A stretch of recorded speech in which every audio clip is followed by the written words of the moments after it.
Mais um podcast aqui no Digitalx 2023, começando com tudo esse segundo dia. Segunda entrevista do dia. Agora eu tô aqui com a Thaís. Tá vendo? Vocês ficam me deixando sem café, já tô ficando maluco já, viu, Kleber? Ela que é da Digital Social. O Kleber tá brigando comigo ali. Não sei se vocês estão conseguindo ver pela câmera. Então não, tá só em mim aqui. Ela é da Digital Social, vai falar um pouquinho pra gente, né, sobre o que é a marca.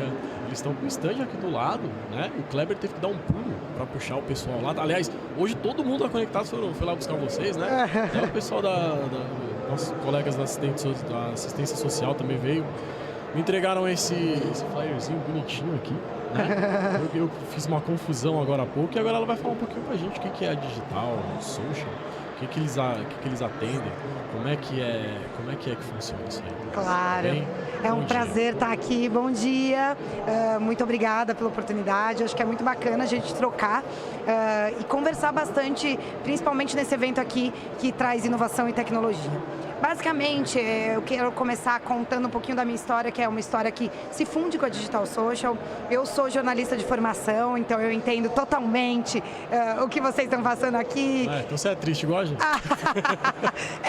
Assim, não é muito fácil ser jornalista, né, gente? Mas ser jornalista de formação. Com você, comigo, com o Kleber, três, que sabe como é que é. 3, trabalhei quase 10 anos no UOL. Um ano de terra, então sei completamente como é essa nossa correria e eu sei como a nossa profissão infelizmente não é tão valorizada como deveria ser.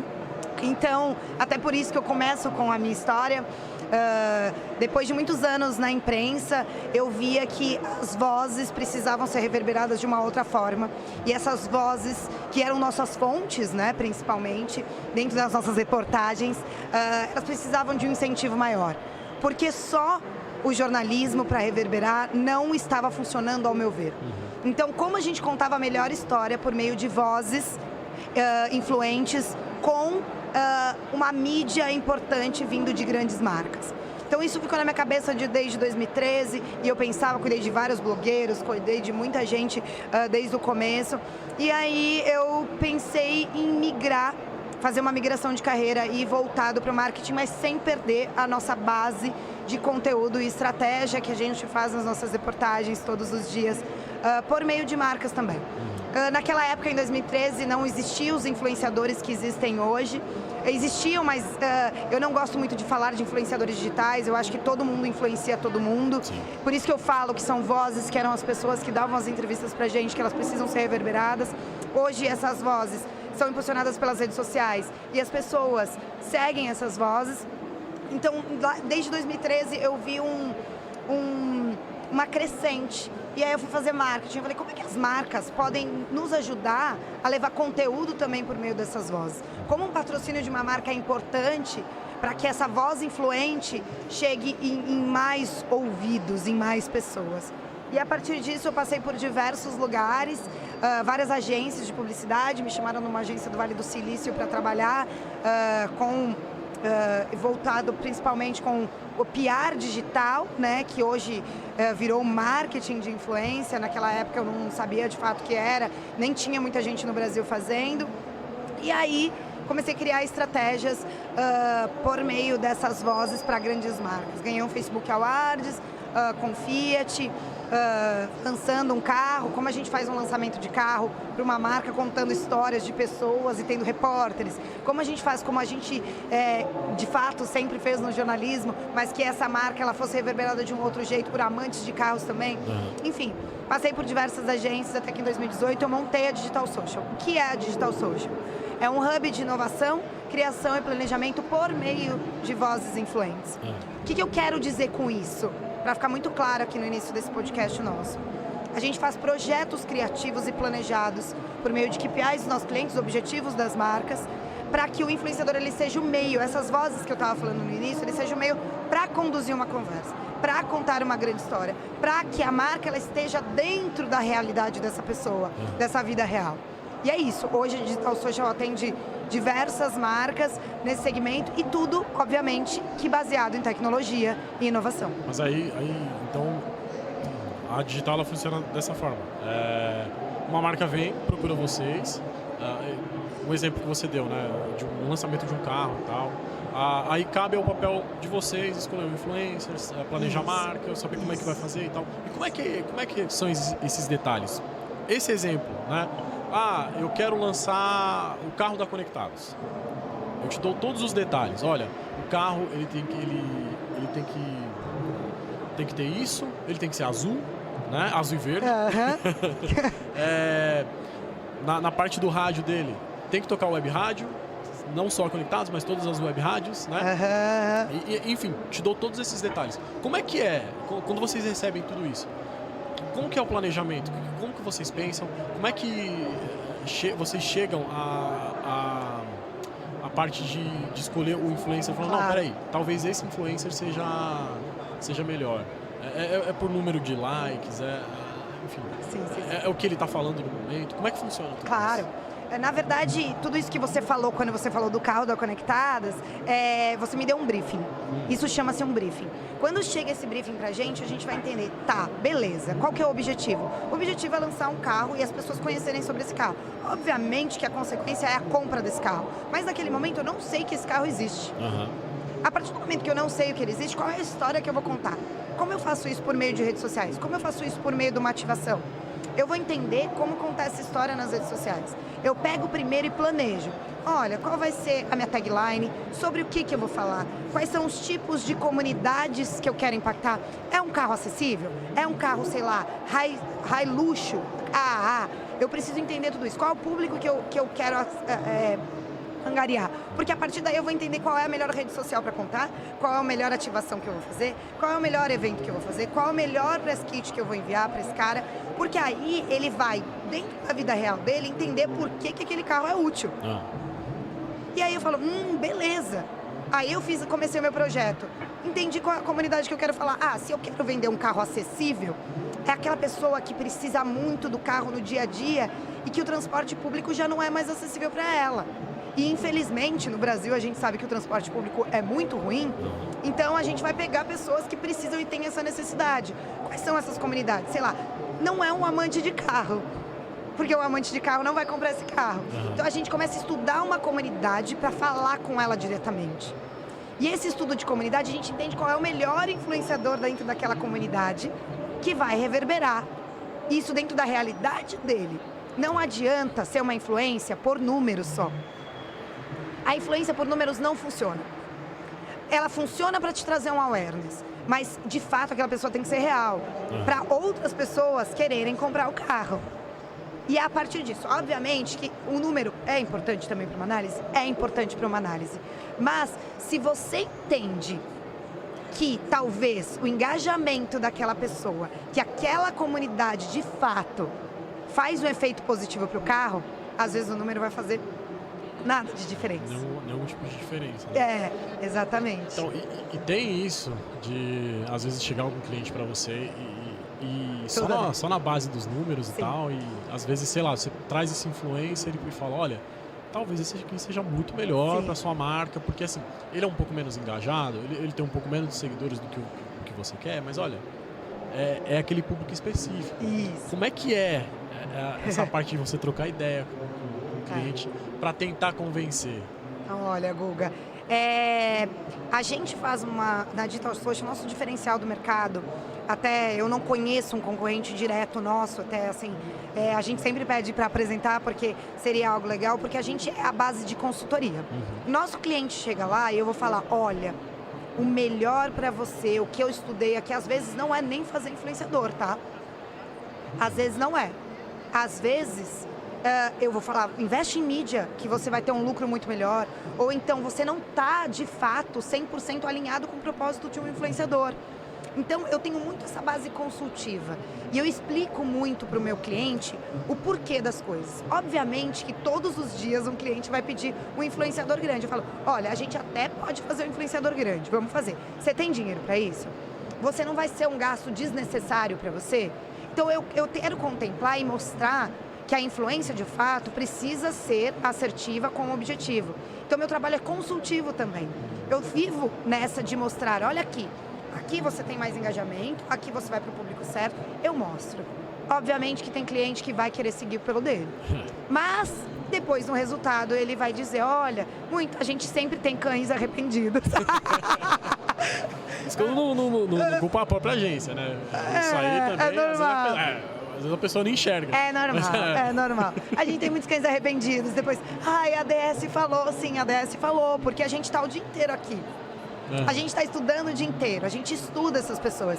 A gente, de fato, não agencia ninguém por ética. Eu não vou agenciar ninguém porque eu quero escolher o melhor para você. Porque eu quero a transparência no dado e, além da transparência de dado de BI, toda uma questão de tecnologia por trás, eu tô te mostrando que é uma pessoa real que, de fato, é uma influência positiva. Porque tem um monte, assim, eu vou te falar, tem mais influenciador fake e que não é uma influência real e positiva do que os positivos. Como você separa o joio do trigo? É separando o joio do trigo que você vai ter assertividade. Você falou alguma coisa sobre ética e tal. Ontem a gente trocou uma ideia com um comerciante do interior de São Paulo, Itatiba. Acho que é Itatiba. Produz canecas de porcelana, camiseta, enfim. Pelo que a gente viu lá, pela entrevista, como rolou as coisas, era uma empresa familiar, é uma empresa familiar, né? E quando a gente chegou nesse ponto, falar de ética e tal e tudo mais, ele falou que às vezes eles trabalhavam com algumas empresas, só que não trabalhavam com outras por ser concorrente daquela empresa e tal e tudo mais. Já chegou uma galera em vocês e falou assim, olha, a gente viu que vocês criaram uma ação para uma marca X, a gente quer uma 1000 vezes melhor para derrubar aquela empresa. Tipo, chegar para vocês assim e falar, então, a gente está fazendo isso porque a gente quer realmente derrubar. Olha, chega todos os dias, mas aí vai dar... A gente não faz, porque não é sobre isso. Cada empresa, cada marca é uma marca diferente. Eu vou analisar o Y diferente do X, por mais que você seja concorrente, porque sempre a empresa tem um diferencial. E a partir do diferencial, a gente conta uma história diferente. O conteúdo é a base. Histórias para serem contadas não podem ser copiadas. Cada empresa precisa ter sua história. Eu entendo que X é concorrente do Y, mas você tem que ter um diferencial maior do que aquele. Tá, se você quer derrubar outra empresa com criatividade dentro da ética e da transparência sua, vamos nessa. Aí a gente faz, senão a gente não vai entrar nessa. Eu sou muito leal aos meus propósitos. Eu não quero nada que não seja verdade e que não seja o que a DS aplica como propósito de vida. Porque no final, eu sempre quero ajudar alguém. Claramente que a gente está falando de capitalismo, de dinheiro. Mas como é que a gente usa melhor esse dinheiro de uma forma mais consciente para que todos ganhem e, na verdade, não passe a perna em ninguém, sabe? Eu acho que a base é isso. Essa é a minha base, esse é o meu propósito de vida, sabe? Certo. Bom, vocês estão com o stand aí, né? Aqui no Digitalks. Como é que está sendo essa experiência? É a primeira vez que vocês estão participando? Sim, e aí? É a primeira vez. Na verdade, eu participo de vários eventos. Eu, Thais Almendra, como profissional mesmo. Mas dessa vez, eu estou aqui como um fio condutor para contar a história da Digital Social, junto com uma equipe maravilhosa. Primeiro, eu queria mandar um beijo para toda a nossa equipe. Eles são incansáveis. E é a primeira vez que eu trago e que eu pensei, olha, como CEO, como fundador e tal, é importante a gente estar num evento para a gente mostrar o que a gente é para as pessoas. A Digital Social tem 5 anos e a gente sobreviveu por 5 anos por indicação. Indicação é a melhor coisa. Porém, a gente sempre é assertivo nas indicações. Porém, não é tudo. A gente precisa mostrar a gente para outras pessoas. Quando a gente recebeu o convite, olha, vocês foram selecionados para estar entre as 40 startups no Startup Race, eu falei, olha, eu acho que é uma boa forma de reverberar um pouco mais o nome da Digital Social e para nossa equipe ser ainda mais conhecida. Então, estar aqui pra gente é muito importante como um awareness de marca. Eu estou mostrando para outras pessoas quem somos. E mostrar para outras pessoas quem somos é gratificante, porque nesses 5 anos a gente construiu tanta coisa bacana e agora a gente está mostrando de fato do que a gente construiu. E pra gente é um tipo de evento bem posicionado. Que é tecnologia, sobre negócios, etc. E é isso que a gente veio fazer aqui. É bem legal, né? A primeira digital que a gente nunca esquece. Vocês estão aqui sempre? Eu acho que já deve ter uns 4 anos que a gente cobre a Digitalks, né? Antes a gente começou só fazendo algumas reportagens, andando pra lá e pra cá. Que legal. Depois a gente veio com um parceiro, que é o pessoal da CRP Mango. Que legal. Ano passado a gente também pegou um pedacinho do stand da CRP. Que legal. Enquanto eles faziam algumas palestras e tal. Aí no final a gente fazia já alguns podcasts, né, com os palestrantes que estavam com o pessoal da CRP, e hoje a gente tem essa ideia maravilhosa. Cresceram na vida, são maravilhosos. Isso aqui pra gente é uma mansão. É uma mansão, parabéns, gente. Então dá mais tranquilidade pra gente criar conteúdo. Então, assim, uma equipe maravilhosa que tá aqui com a gente. Enquanto a gente tá aqui gravando esse podcast, tem uma galera fazendo stories pela feira. Que legal. Uma galera entrevistando o pessoal aí, indo nos stands, conversando com a galera. Que nem você disse, né? A gente precisa de uma equipe show de bola, né? Essa equipe da Conectados, assim como a equipe da Digital Socials, é o que a gente precisa para... Sem pessoas a gente não faz nada. Nossa vida é baseada em relações. Se a gente não tem pessoas e relações fortificadas ao nosso lado, a gente não consegue nada sozinho. Exatamente. Eu falo isso todos os dias. Exatamente. Por isso que eu preciso muito agradecer o time da Conectados em todos os vídeos que a gente está fazendo aqui, todos os podcasts que a gente está fazendo, porque, olha, é um trabalho que a gente tem, a gente já estava vindo de um evento, agora a gente já tá em outro, a equipe tá cansada. Tá assim. Eu sei que você queria um cafezinho, ninguém trouxe o cafezinho do menino aqui. Não, mas tudo bem, eu tomei um Rivotril, tá tudo tranquilo. Maravilhoso. O Rivotril salva, né? Ô, Thaís, a gente queria agradecer você. Eu te agradeço por tudo. Trazer essa marca pra gente, falar um pouquinho sobre a Digital Socials. Muito legal saber como é que é a sua empresa, como é que vocês atuam, né? A gente vai lá, tá? A gente vai dar uma visitada lá. Vai lá, queremos muito vocês lá. Eu sei que metade da equipe já foi. Já foi. Falta outra a gente metade. Já tá amiga das meninas, já virou tipo um time só, gente. Traz as coisas pra cá, então. Vamos juntar. Obrigada, Guga. Valeu. Bom, você que tá curtindo aí nas plataformas de áudio, a sua plataforma favorita, no YouTube, daqui a pouco tem muito mais conteúdo pra vocês, tá bom? A gente volta já já. Valeu! Obrigada.